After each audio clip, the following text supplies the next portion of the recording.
Le bureau du loisir. Bonjour, bienvenue au bureau du loisir. Je suis David. Tu Oui. es? Mathieu, toujours. J'espère que ça va bien. Prenez un petit moment pour vous abonner. Il y a Oui. des petits voyants là, sous l'écran. C'est bien smart. C'est bien smart. Aujourd'hui, on fait une petite capsule un peu exotique.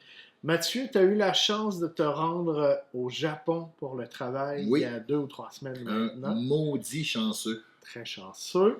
Puis, comme bon ludophile, tu en as profité pour aller faire des petites coursettes et ramener des petits jeux japonais un peu exotico-spéciaux. Ouais, j'ai eu la chance d'aller 2 fois au Japon dans les 5 dernières années. Alors, j'avais un peu déjà mon espèce de réseau à Tokyo, en fait, où je vais magasiner mes jeux de société parce qu'il y a des petites trouvailles à faire au Japon qui n'existent pas nulle part ailleurs. Tu es allé dans quelle boutique? C'est dans quel quartier, ça, pour les gens qui aiment voyager, là? Il y a je sais pas à quel point c'est une grande chaîne, mais il y a une chaîne à Tokyo, en tout cas, qui s'appelle le Yellow Submarine. Ok. Et ça, c'est vraiment comme des boutiques de cartes, de hobby aussi, de Warhammer, de jeux de société, entre autres. Et j'ai été dans le quartier de Shinjuku. Il y a un Yellow Submarine là. Et j'ai été aussi dans Akihabara, qui est vraiment le quartier qui est réputé pour les gamers, le rétro gaming aussi. Ok. Beaucoup de monde qui vont là pour s'acheter des vieilles cassettes de Nintendo. Ouais, Mais il y a aussi une petite offre pour les fans de jeux de table. Excellent, très fort. Mathieu, sans ordre en particulier, est-ce que tu veux nous montrer un peu ce que tu as rapporté? En fait, je peux peut-être vous parler de mon excitation de les découvrir parce que je les connais pas tous, ces jeux-là. Il y en a que je connais déjà. Donc, on peut commencer par ton cadeau, David. Oui. N'est-ce pas? J'ai Soyez. ramené quelque chose à David. Scout, mais en version japonaise. C'est un jeu qui existe, qui a été publié par Hunk Games, qu'on peut retrouver à peu près partout sur la planète. Une petite boîte avec une thématique de cirque. Ouais, une boîte mauve et orange. Ouais, exactement. Et ça, c'est la version plus mathématique. Plus épurée. Plus épurée, effectivement. Scout, un jeu qu'on aime beaucoup à la maison, très rapide à expliquer. Excitant quand même, là, c'est tendu, on essaye de battre les autres, mais on peut quand même discuter en jouant. Ouais, puis il y a une espèce de mélange, ça ressemble un peu peut-être au jeu du trou de cul, mélangé avec un peu de poker aussi. Un super mais jeu avec de. une twist à la japonaise. Là. Ouais, Ouais. un super jeu de 5 à 7, je dirais. Ouais, tout à fait. Ça, c'est Scout. Oui, sinon, je peux vous parler de. J'en ai pas beaucoup dans ma collection des jeux de dextérité. Hein, c'est pas quelque chose que je joue beaucoup, mais quoique une de mes 2 filles aime ça quand même. Mais Ça me semble assez funky aussi. Ouais, là. Crash Octopus. Écoute, c'est un jeu dans lequel il faut ramasser des trésors pour les mettre sur notre bateau. Et le but, si on essaie de les pichenoter, en fait, de leur donner une chiquenaude vers notre bateau, et si jamais ça dépasse du grand cercle en corde, ben, on va essayer de le remettre sur la tête du poulpe et ainsi de faire tomber peut-être les trésors des autres joueurs et des autres bateaux. Et quand ça tombe du bateau, il faut essayer de le remettre en le repichenotant. Il y a des très belles tentacules là, pour les fans de tentacules. Oui. Il y en a beaucoup, vous vous reconnaissez, Jean-François. Alors voilà, ça a de l'air fun. Est-ce qu'on peut jouer, d'après toi, un peu avec un petit verre dans le nez? Ah, c'est sûr et certain. Puis je pense que c'est. Peut-être qu'avec un verre dans le nez, c'est encore plus le fun. Là, plus excitant. Que agent. Ça m'impressionne beaucoup quand même. Super Flicking Game Crash Octopus. Ensuite de ça, je peux vous parler d'un designer que j'aime beaucoup, le même qui a fait Coffee Roaster et Let's Make a Bus Route. C'est Sashi. La compagnie, c'est Sashi et Sashi. Donc, je ne sais pas si c'est lui et lui, ou lui et son frère, ou lui et sa femme. C'est homonyme, là. Ouais, homonyme, Sashi et Sashi. Et c'est toujours la même signature graphique. Tu peux sortir comme Sail Away aussi, celui-là qui est juste là. En fait, vous allez voir que ça, c'est une version un petit peu plus géante. Mais c'est les thématiques qui sont toujours le fun dans les jeux de Sashi. Il a en version, en fait, il y a 4 langues inclus dans ces petites boîtes-là, dont le français. Très original, hein, quand même. Je peux vous faire un petit résumé. Dans Before the Guests Arrive, c'est avant que les invités arrivent, vous faites de votre mieux pour ranger la maison avant le début de la fête. Mais les invités peuvent arriver à tout moment. Ça, c'est vraiment un thème qui est un peu anti-gamer, là. On n'est pas dans l'espace ici en train de faire une colonie sur Vénus, ni de tuer du dragon en Yougoslavie. Non, on fait le ménage de son loft. Avant que les invités arrivent. Et sinon, en attendant l'ascenseur, Donc, c'est un jeu de cartes dans lequel vous devez amener plus de membres de votre famille que les autres devant les ascenseurs d'un grand magasin. Hein? Encore là, c'est une thématique. On se souviendra du Labbé au centre-ville avec ses 9 étages et son restaurant au 10e. Exactement.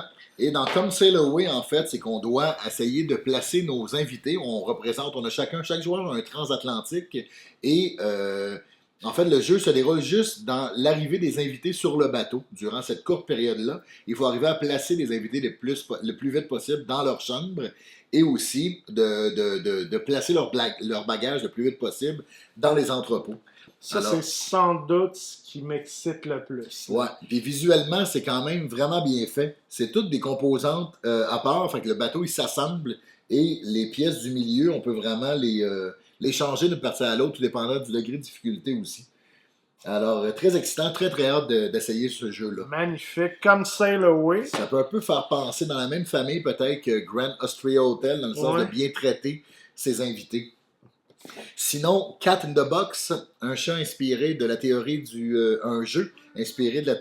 chat de Schrödinger. Mais avec un minou, un magnifique chat aux yeux un peu tristes. Ouais, voilà, et c'est un jeu d'atout, mais sans couleur.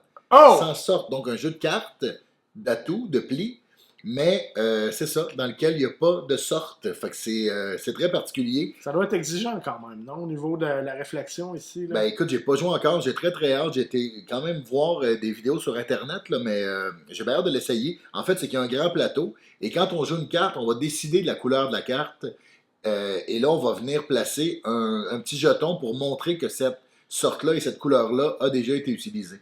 Fait que plus ça va, moins il va y avoir de choix. Et ben écoute, j'ai hâte de découvrir ça, vraiment. Et je sais que c'est publié par Bézier Games, à peu près partout aux États-Unis, au Canada. Mais la version japonaise me semble intéressante à trouver. Et beaucoup plus exotique. Exactement. Publié par Hobby Japan, qui est une grande, grande maison d'édition au Japon. Et finalement, ton bijou. Mon petit bijou, qui est très, très rare à trouver en Amérique et en Europe, mais au Japon, ça existe et c'est disponible. C'est Wiener Walzer, donc Wiener Walzer, la valse viennoise, un jeu du bon docteur Knidia. Et est-ce que c'est un jeu de pâtisserie, Mathieu, avec...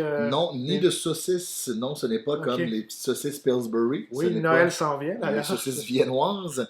Non, c'est un jeu de valse viennoise. Et notre but, ça va être de faire danser nos personnages avec les invités les plus sélects et de leur donner les meilleures choses à manger aussi. Ah, on les nourrit en plus de les faire danser. Ouais, parce qu'il y a un buffet très très chic dans ce jeu-là. Puis le but, ça va être au passage, pendant qu'ils dansent, d'attraper une petite bouchée. Et plus on va attraper des aliments sélects, et plus on va danser avec des invités sélects, plus on va faire de points. Fait que ça, c'est la version japonaise. Ouais, l'esthétique un peu manga aussi, comme on voit. Il en existe une version occidentalisée. Ouais, allemande, anglaise et française, un 3 en 1, là, mais qui est très très dur à trouver, mais au Japon, visiblement, c'est... Puis excuse-moi, est-ce que tu as joué à ce jeu-là? Pas joué encore, non. Donc j'ai très très hâte de le découvrir, celui-là aussi. Mais j'avais fait mes recherches avant d'y aller, puis je sais que c'était un jeu qui était disponible là-bas et très dur à trouver dans le reste du monde, donc voilà. Un bel atout à ta collection de jeux. Shall we dance or eat? Ou les deux, hein? Ou les deux. deux. Danser et manger. Voilà. C'est le slogan dans ma famille.